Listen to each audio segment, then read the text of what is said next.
Hey, this is Anney and Samantha. And welcome to Stuff I'll Never Told You, production of iHeartRadio's How Stuff Works.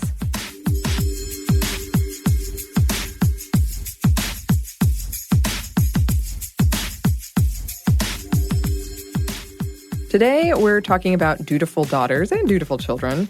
And this one is personal for me because I recently lost my father. And so it's going to be a little anecdotal and a little selfish, to be honest. And trigger warnings for terminal cancer and illness, death, and grief. And I also want to just say at the top, one of my defense mechanisms is humor. So right. I might sound insensitive. I'm generally not. Right. Generally not. As I've said on past podcasts, my father was diagnosed with terminal cancer several years ago. A couple of weeks ago, he was not doing well, and he died. In fact, as I was typing up this outline, I got a text from my mom, and she hardly ever texts, that said, I should come home right now because he might not have much more time. And she was right, because the day I was supposed to go home, the same day I was supposed to come in and record this, right, he died. I was actually about to leave the apartment. And I wanted to talk about the role of dutiful daughter, but we actually planned this before that happened. Right. And how it ripples out and it hits everything else in your life. And also what happens when that relationship is complicated. Exactly. And I had to go through and change everything to the past tense in this outline. So if it's wonky, that's why. It won't be wonky. I kept the original one to compare it to because I'm weird, and also because I accidentally captured my immediate before and my immediate after, what I thought was going to happen and what actually happened. And a lot of people, when they found out this happened, they would ask, was it sudden? And it reminds me of my favorite Buffy quote when Tara says about death, it's always sudden. Right. So we do have some numbers here, some not so specific personal numbers. Because we did want to highlight this is something that impacts a lot of us. About 44 million U.S. adults care for an older family member or friend. And a lot of these caregivers spend 20 hours a week on this task, a part-time job equivalent. This can lead to caregiver burnout. And a lot of women do this care, about 66%. The responsibility a woman feels to be a caregiver for an aging parent or guardian is sometimes called the dutiful daughter syndrome. Estimates place the value of the unpaid informal care women do at $148 billion to $188 billion. It impacts work hours and wages, as well as up to 41% of middle-aged women caregivers experience this. If you're taking time off to provide the care, it impacts work hours and wages as well. About 41% of middle-aged women caregivers experience this. And with that, if you're taking time off to provide care and promotions and other job opportunities. So women who do this care are 2.4 times more likely than those who don't to live in poverty. Single women have even less options when it comes to public programs or providing care. The estimated total cost of female caregiving when it comes to Social Security benefits and lost wages is $324,044. That's a lot. That's a lot. The negative impact on a retirement fund for caregivers, $40,000 more for women as compared to men on average. There's a high cost for businesses too. $3.3 billion in lost jobs to women who had to quit, and $327 million in absenteeism or arriving late, leaving early, long lunch breaks. With the federal mandates for family paid leave and family paid time off, people lose a lot of money because they only get reimbursed a certain amount of times, and it's amazing. And as in fact, there's oftentimes in contracts where you'll lose your job after a certain amount of absenteeism, even if it is a family emergency. Oof. It's pretty high on that one. And then there are the negative health consequences for the caregivers too, especially when it comes to things like depression and anxiety, up to 6 times more likely to experience these things than non-caregivers. So there's a lot of social isolation. And then, of course, this hits women of color even more and lower-income women even more. I read so many how to deal with family dynamics when an elderly parent is dying articles, and I gotta say, my situation was apparently not that bad, because there were tips like, expect the worst from your siblings, from your parents, from your spouse. Also, I should clarify, I was on the lighter end of this caregiving. I did do a lot of, working from home and lawyer appointments and doctor appointments and things like that. But my mom, who was younger than my dad, she did most of it. Right. And a part of this, I've always felt a kind of responsibility to my parents. I call every Sunday. In college, I came home every other weekend. Nowadays, I do it about once a month, and I wanted to ask if you had a similar experience, Samantha. Right. I would say for my family, so there's myself, an older sister, and 2 older brothers, and my oldest sister is probably the main point of contact. She's not the oldest of all of us. There's like an older brother, my sister, another brother, and then I'm the youngest. And my brother and I are the younger brother and I are about 7 months apart, because I'm adopted and they are not. But she is the point of contact and would be the one that does more of this than I do. I think if I get any updates from the family, it's from my sister. Yeah. And my mother, of course. But when it comes to regards to like taking care of my parents and as they get older, who's responsible for what. And again, my parents were really young when they first started having children, so they're still kind of on the younger side and they're healthy. There's no ailments that would bring us to come out about and having to take care of them outright. So I will say for me, I have the lesser responsibility because my older sister takes on that. Sure. So it's definitely another female for sure, but it's not me. Yeah, and a lot of articles I read did come to that conclusion that in families with siblings, it's usually, if there is a woman, it's usually her. Right. Not always, though. Right. And for me, when I would call my parents, I found I would speak for like 40 minutes with my mom and like 2 minutes with my dad. Right. And it was always kind of this update on, you're doing something to make me proud, right? Yay, so proud. And I will say that is the number one thing people tell you at a funeral is, your dad was proud of you. Oh. Yeah, which I did find interesting. And one of the reasons I wanted to talk about this, other than selfish reasons, is when this first happened, when I first found out, and then when I first found out my dad was sick, and then when our relationship got complicated, which I'll go into a little bit more later, there are resources out there. There are a lot of resources out there. Right. But I kind of wanted something more personal or just something like, what is this like? What does it feel like? Because it's complicated. And you feel weird because of that. Because there's so many emotions swirling around and you don't. Obviously, sickness and death and family, there's nothing black and white about it. Absolutely. So for the history section, it's a history about me. And it's about me and my dad's illness, and also kind of a question I get a lot is, how did I get this job?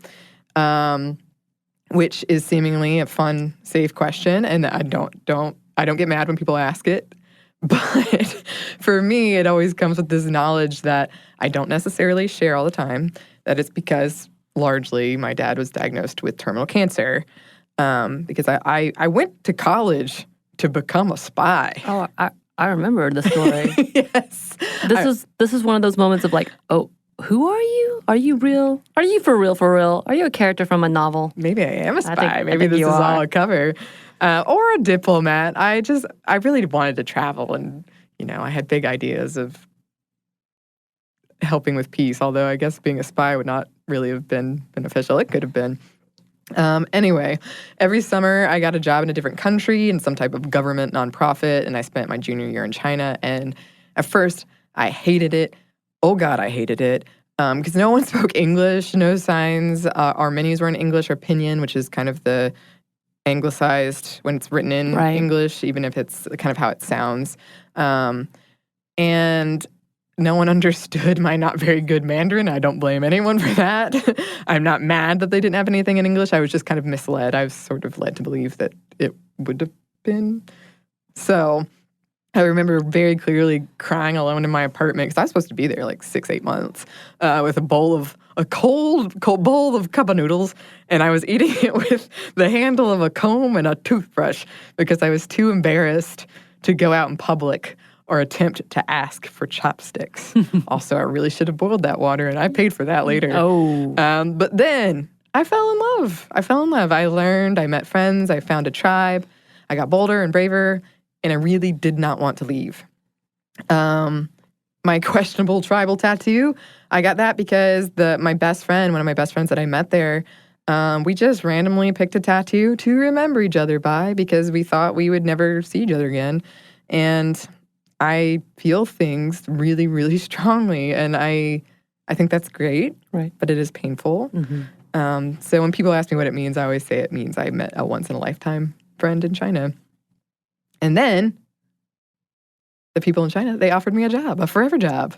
And I decided I wanted it. I wanted to move to China, but I had to go back to the US first and graduate early and get the documentation. And also, a very long story, but I was in China legally, technically. Right. And move my stuff. And that was my plan. And I kept this plan for my parents because I knew they would not approve. And I graduated early. And to this day, that is one of my biggest regrets because I didn't declare early enough. It's strange how it works here. I did not get all the minors and certificates that I earned, and it would cost me too much to go back to school just to declare and get them. I got the documentation, though. I got an apartment in China, and then I told my parents. And they told me, hey, your dad has terminal cancer, and when you come back, you might be visiting a tombstone. And my mind went totally blank, and all my plans, and the future I had been so excitedly preparing, it fell away. And I was told he had 5 to 8 years. So now I was torn because I had friends telling me you have to live your own life. You can't drop everything. And I had other people telling me, family is everything. You need to treasure this time. Meanwhile, years ago, so even years ago within this past tense, when I was in high school, I had applied to a job online at the How Stuff Works office in Atlanta. And at the time, I wanted to make documentaries. The response I got was, "Lols, you're too young. Apply again. We really like your enthusiasm." And I never did apply again because I lost hope that I could ever make money off of that. And I swear, the final week before I had to make the decision to move to China or not to move to China, I get a call from the How Stuff Works office in Atlanta. And I hadn't updated my resume, hadn't reapplied. This was out of the blue. But they wanted me to come in for an interview. When I told my parents about this, they were ecstatic. I'm sure. Yes. You have to go. They said, you have to. You've wanted to do this since high school. And if you get the job, you could stay and be close in case something happens to your dad. And of course, I went into the interview thinking, I have no qualifications. I'll never get this. But I was enthusiastic and I was prepared. And Jerry, yes, from Stuff You Should Know, she interviewed me and she hired me. And I did accept it, in part because I was super excited and in part because at the time it was an internship. And I thought that, when it's up, I could go to China then. I still had technically to wait for graduation. And this internship was college credit. And in part because I did feel a responsibility to be close to home in case. And because I'm a quick learner and fun to work with, if I don't say so myself. You are. You're fun to work with. Thank you. Just the best all around. Yes. When the internship was up, I got offered a full-time job. And again, I had to wrestle with this decision. Except now I had a job and coworkers I adored in Atlanta and one in China. So eventually I gave up my apartment in China. Surprise, surprise, because you're listening to this podcast. And accepted the full-time position. But I did and still do suffer from a massive case of imposter syndrome, and I thought I would be fired at any time, that I was super replaceable. We're going to go into this more in an upcoming podcast. And that combined with the fact that my dad was sick, that convinced me to move back into my parents' house. So for 3 years, I commuted 3 hours a day on a 7 a.m. to 3 p.m. schedule to avoid traffic as much as possible. I had no social life.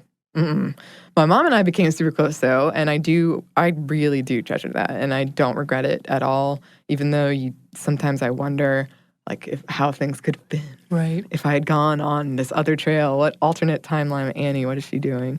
And I felt a real responsibility to keep everyone happy, and I think this is and has been my role in my family, and I'm the one that makes people laugh, that's fun, that doesn't cause trouble.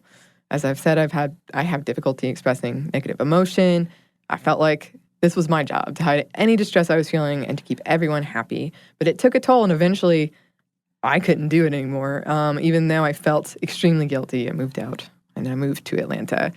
And that's kind of the overarching thing I feel for so many things we talk about with women, but when it comes to this is guilt. Like I feel guilty for even talking about this. I feel like I'm fishing for sympathy or something, but I'm doing it anyway. Good for you. Yes. But then, of course, things got even more complicated because that's life for you. But before we get into that, we're going to take a quick break for a word from our sponsor.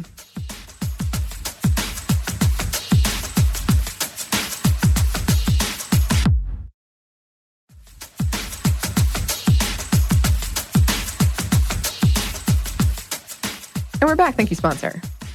All right. So as the years went by, things got worse. It was like my dad became a different person, and he did things that were very hurtful. And I don't want to talk too much about it, but this really complicated our relationship and his relationship with the rest of my family. And I've said it before on the show, I believe people can do all kinds of impressive mental Olympics to convince themselves that they are the hero in their own story. And him, as a dying man, he was doing nothing wrong. Even though he lost his job, he lost his friends, we were being the unreasonable ones.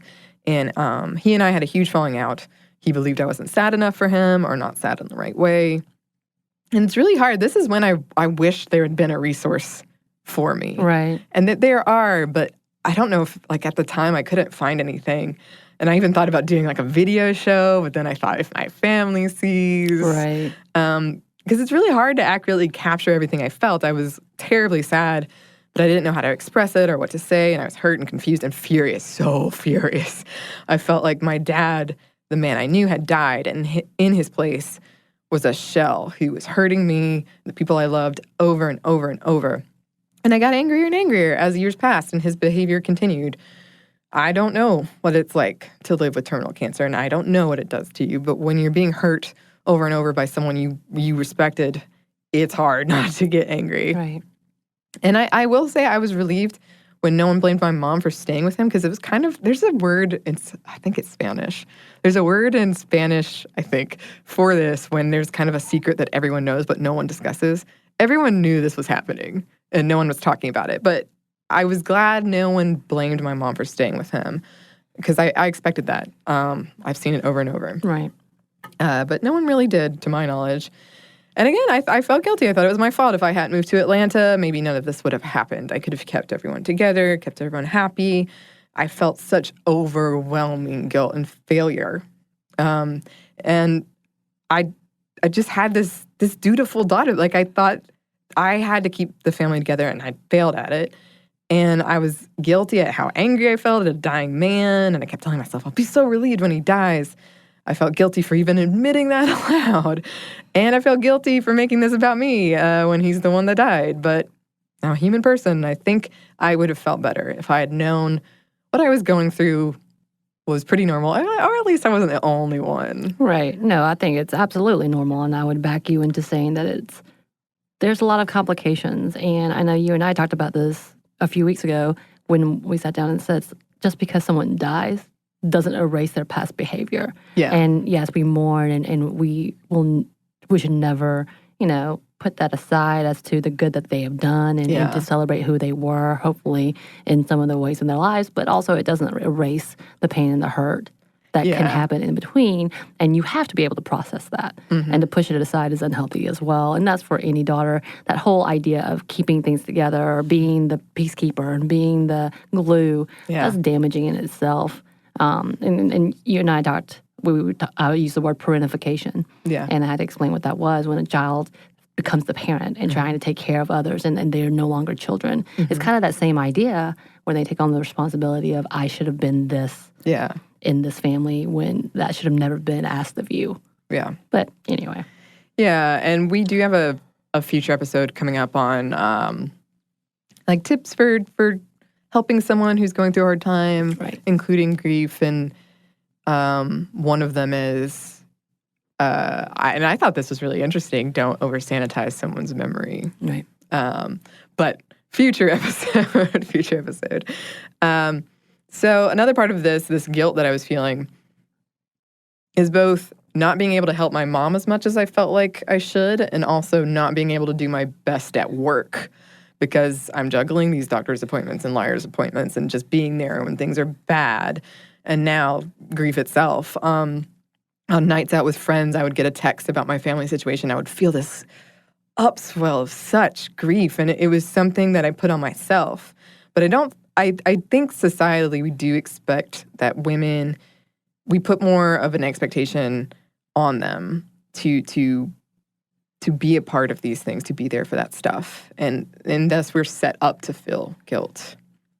And another part I wanted to mention to this that I didn't really see anywhere, but was such a big part of my experience is the just anxiety every time you get a text or an email or phone call, anything. Because that really takes a toll, especially like as the years go on. Right.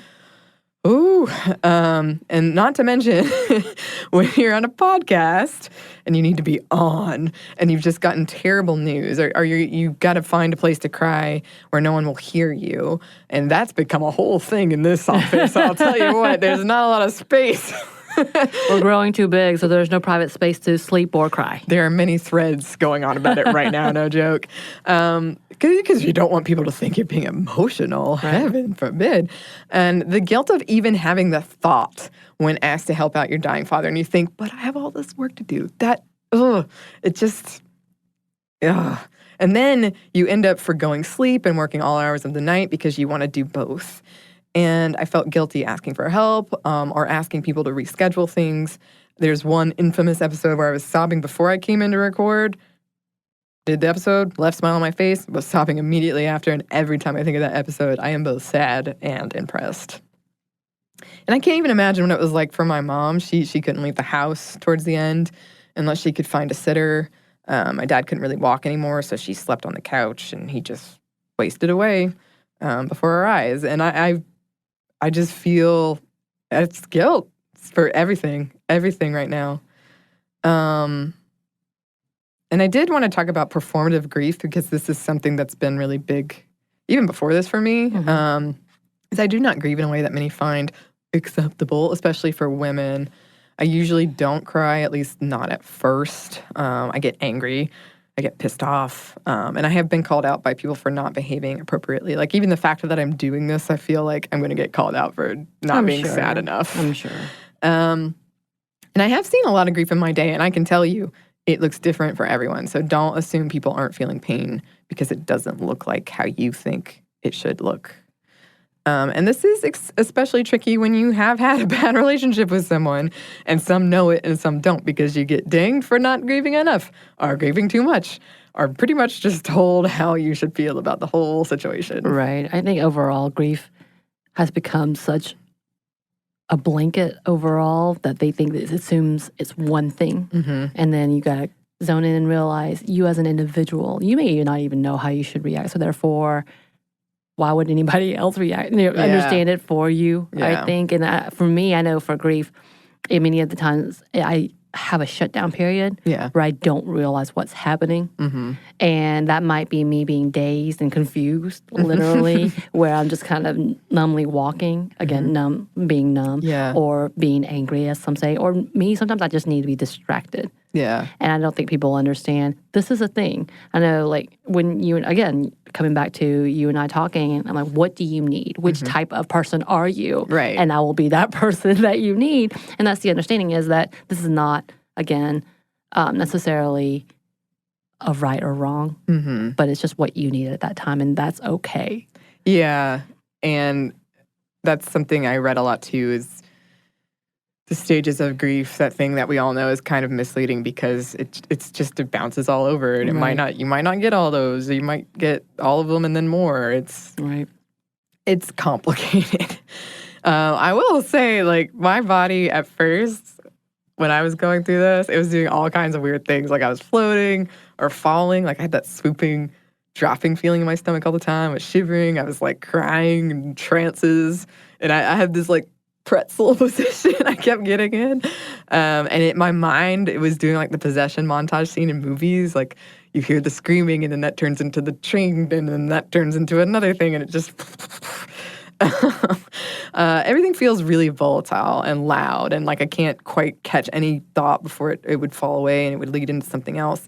I didn't leave my apartment for a week, and I had almost a panic attack response to going outside for the first time. And my neighbors I heard them outside my door whispering in kind of the fake movie voice. Do you think she's okay?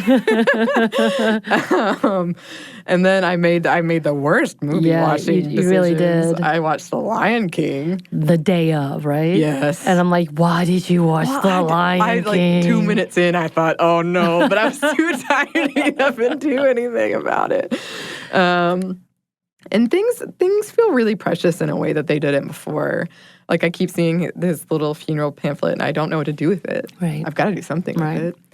And through this process, I have had to battle with myself a lot when it comes to feeling weak or allowing myself to grieve or to have space and having it be okay to ask people for help. And you have been great, Samantha. And so have so many of my friends and coworkers. But it is like a constant battle because I'm always, and I feel, again, a lot of people, and especially women, do feel like I can't miss work or I have so much to do and I can't take this time. And then there's another part of me like, no, take this time. Right. And well, there's this whole like need to care for others. So Mm-hmm. trying to care for yourself is really difficult, or asking to care for yourself is a really difficult road to go to. And I think most women understand that. When you are the main focal point of being the center of caring or giving or propping someone up, and then all of a sudden you need it, you don't even know where to go to, how to do it, what that looks like for you as an individual who, and I will say for me, person who tries to be independent all the time and clearly argue with people, be like, I don't need you. Stop that. To ask for help feels like weakness because for so long I feel like I've had to prove my strength, and strength being independence or being the one who helps others. Asking for help feels so vulnerable and oddly open, and you don't know how to react to that when you have been fiercely clinging to, I am independent, I'm fine, I didn't know I can be single and do this and this. Right. Of course, that's just from my own viewpoint. Because I, as a single independent person, is like, no, I don't need you. I don't need no persons. But at the same time, if you're a caregiver, once again, the one who's been a shoulder for people to lean on, to ask for that seems really, really foreign. It does. It absolutely does. And I just kept having this overarching thought of like, I don't want to bother anybody. Right, which I think I yelled at you a lot about. You did. I say yell. I was nice about it. You were. Although I kind of did firm. yell. I was firm. There it is. With a face. Firm. Did I have the mom face when I said that to see you? I feel like I did, didn't I? And you got in that position, like you steepled your fingers. I did, didn't I? Did. You leaned in. Sorry, that's my social work phase. I'm sorry. I appreciated it. And this whole thing kind of reminds me of how in Midsummer, the movie, no spoilers, but the main character keeps running away to hide from the other characters while she grieves. Like she goes and hides in like a closet on the plane. She gets in the plane bathroom because she doesn't feel like she can share that part of herself with others or be that vulnerable with others. And yeah, I think the day after my dad died, I had this surprise party to go to. And I've thought about this a lot because I was the decoy, and we'd been planning it for months, and finally got the person to bite. And then my mom told me she didn't want me to come home until the day of the funeral, so that meant I did have this day free. I don't know if that was mom code. I'm still not sure. So I went to the party and I pulled it off, and it was a performance of a lifetime. But I keep thinking about the fact that I felt like I had to, like I had to be strong. And to me, that shows just how much we look down upon expressing emotions or voicing our needs, that we see that as weakness. And I did have fun. It was 90s theme. I wore my Space Jam jersey. I was a hit. Of course you were. But I think that we've turned it into such a weakness, really, and it's not. Well, that's the whole idea between being a dutiful daughter, doing your duty, and being that as the caretaker or the strong person or the quiet, supportive type, whatever it is, whatever that dutiful daughter looks like. That's, for me, I feel like I've disappointed my family, my father, left and right, because I'm no longer this religious individual who, at one point in time, I was like, I'm going to be a missionary, and I'm going to do this and this, and I'm going to tell people about Jesus, which is all great and well if you do this with love and kindness, but we've come to such an impact that I feel like I disappoint my dad a lot, and it's not so much that I feel like I'm obligated to him for something, or and our relationship was not rocky in the sense of like, he's not a selfish man in that realm of he will love his family. His family will always come first to him. Like, I know that for a fact, and that's something that I think is beautiful. However, because this huge divide politically and religiously, you can tell he's disappointed that I'm not his quote-unquote little girl. Yeah. And that's it can get painful. And I feel like I have to hide things from him because I've already disappointed him just being me. Yeah. And it gets difficult because, therefore, your duty is to portray a character. Right. And it gets hard. Oh, for sure. Like I said, when I was at the wake, everybody kept coming up to me and saying, he's so proud of you. And I kept thinking, I'm not sure he knew me. And that's not a great thought to have. Yeah. But you feel like, and one of the reasons I wanted to talk about this is because in therapy, it kept coming up that I had this guilt, such guilt, about not being there for my family. And she was like, you've taken on this dutiful daughter thing too much. Right. But I've seen it in so many of my other friends as well. Right. And yeah, I just felt this duty for my dad in particular, like to make him proud, not rock the boat, make him happy. And I don't think that was the best for a healthy relationship. Right. Well, we have a little bit more for you, but first we have one more quick break for a word from our sponsor.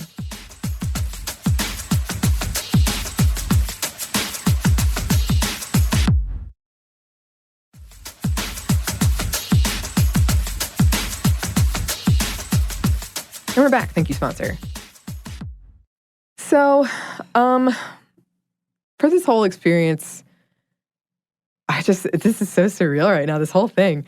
I was never afraid of death before, but seeing my dad, he was in a hospital bed in our living room towards the end, and he slept most of the day, and he watched movies, and he said, like, this could be the last time I close my eyes, and he was watching this old Sherlock Holmes movie, and that has stuck with me so much. And just this feeling of being there and moments being so fleeting and precious, and you don't know until it happens. And right before, a few weeks before my dad died, my therapist said, if there's something you want to say, now is the time to say it. And I couldn't think of anything, and I feel guilty about that too. I kept hoping something would come to me, and almost everything I've read says you will look back and regret if you weren't there for said person, if you didn't try to mend fences. So I will see. I think that's too easy in scapegoating, to be honest, because that's not fair for so many individuals who did not have the opportunity to do so, or who do not have the relationships to do so. Because do you really want to end with something that's argumentative? Is that any better? You know, your last words were an argument or something along those lines. And I think there's one thing about making peace with things, and I think it's too easy to be like, you need to do this and you have to do this. And regret is always going to be there. There's never going to be any time you're not going to regret something. Yeah. In the story. Yeah. You can be the smartest and the best relationship, whatever, but you're going to wish you had done ... Right. So that's bullshit. I'm just going to lay that out there. Calls it like it is. I'm sorry. I think it's just too easy to say that because death is final, obviously. And if anything is final, there's going to be a point of regret or something that you're going to miss or something that I wished you could happen. And it's just always going to be. It's just always going to be. Yeah. Yeah. And again, one of the whole reasons I wanted to do this was because you don't really, again, that's what I found online. This was the advice I found. And I think that is, for a lot of people, probably great advice. And if there's any part of you that wants to mend fences. Sure. But sometimes it just ends. Sometimes that's just how it is. Some things are unhealthy. Some things are. And yeah, the fact that we've been doing like the trauma thing alongside this, it's gotten all tied up and complicated. But I do hope that I remember the good things. Our relationship was always a little complicated, but he did raise me. He gave me good memories, and I loved him. And towards the end, I hated him, and I loved him. And because relationships and people are complicated, that's been really hard to reconcile. And I guess I really hoped the hate would inoculate me more, but it just made things harder. Right. And I thought I was going to come up with something really wise about that, but that's all I have to say about it. Right. And honestly, when I was sitting with you and we were having this conversation, because I met you before even this podcast on Father's Day. Oh, yes. And that was our first initial meeting. Yeah. And a hangout. You and a friend of ours came to the brewery that I was working at, and we were having exchanging stories as to why we were not at home on for Father's Day. Yeah. And I remember you gave me your bit, and my face, I think I dropped my mouth dropped a little bit, and I was like, what? So I didn't know before all the drama happened. But the one thing you kept saying to me as you were in the middle of grief, and you are in the middle, but at the very beginning, is the good things. That you were talking about the good things. And I thought that was really beautiful, because as where I was thinking, like, the negative things that I heard about him, which I don't know this man at all, and I don't know your family at all. I just know some of the incidents that happened, that you were still clinging to the beauty of it. You're still trying to find the photos of, with him and you. That photo. Did you find those? No. It is in my apartment somewhere. Somewhere it's hidden. But that's the thing, is like, that's exactly what it is. As bad as things have been, there are still some good things. A lot of good things, and you're an amazing woman, and you have done amazing things, and whether it's in spite of or because of, is created, a better version, or the version of who you are, and it's beautiful. Oh, thank you. You are a beautiful individual, and it's okay to be confused, because again, there's nothing. This is normal, but there's no normal reaction. Death is inevitable. I said it again. There we did. Yeah, you're saying inevitable a lot lately. But it's true. But the outside thing with that is there is no normal reaction, and there's not anything that is good for one person as it is for the other person. And the likelihood of it is there's going to be so many things. Yeah. Like, everything's going to be bumbled up into what the hell just happened. How am I reacting? Do I want to think about it? How do I think about it? What do I do to keep going? And at the end, I'm going to be okay. Yeah. And you're going to be okay. Thank you. You are okay. I am. You're wonderful. Oh, so are you. And I really appreciate you, and I've had such a wonderful support group, and I do not take that for granted at all. Your pillow pet? Yes. You want to thank your pillow pet? My precious pillow pet. I finally met the pillow pet. Either Ruby or Rudy, depending on who you ask. Oh. I do feel like I've been grieving for years, and right now, to end on what I hope is kind of a weird, funny note, I feel like I'm in what I call the dolphin stage, where the sadness is always there, and it's right below the surface, but sometimes it comes up for air, and then it goes back under again. Which makes total sense to me. That was new to me. I don't know why. It makes sense now. But that's new to me. Or that Loki quote from Thor Ragnarok. It varies from moment to moment. And final shout out to Harry Potter, because me and my young nephew talked about it it probably wasn't hours, but it felt like hours at the wake. He was quizzing me. I felt like it was finally my time to shine. Didn't you also get tipped? Because you were... I did get tipped. I made $20 at the wake. My uncle did it in like that bribe way where he put her here, and there was $20 in his hand. And it saved me later because I needed it for gas money. So I was like, wait, what? You got tipped? Yeah, apparently I was entertaining. What? Apparently. So yeah, that's kind of what's been going on with me. And I know that I am not alone in this. And to people going through the same thing, I hope that you know that you are not alone. And there are a lot of resources out there. There are a lot of support groups. I do my best to balance where I can. It's a work in progress. Everything's a work in progress. It is. It's okay. It is. And I personally would love to hear from anybody in different countries, kind of what's different about the grieving process, if anything, or just any stories, advice. We're all ears. Right. And you can email us at stuffmediamomstuff@iheartmedia.com. You can find us on Twitter at momstuffpodcast or on Instagram at Stuff Mom Never Told You. Thanks, as always, to our super producer, Andrew Howard. Yay. And thanks to you for listening. Stuff Mom Never Told You is a production of iHeartRadio's How Stuff Works. For more podcasts from iHeartRadio, visit the iHeartRadio app, Apple Podcasts, or wherever you listen to your favorite shows.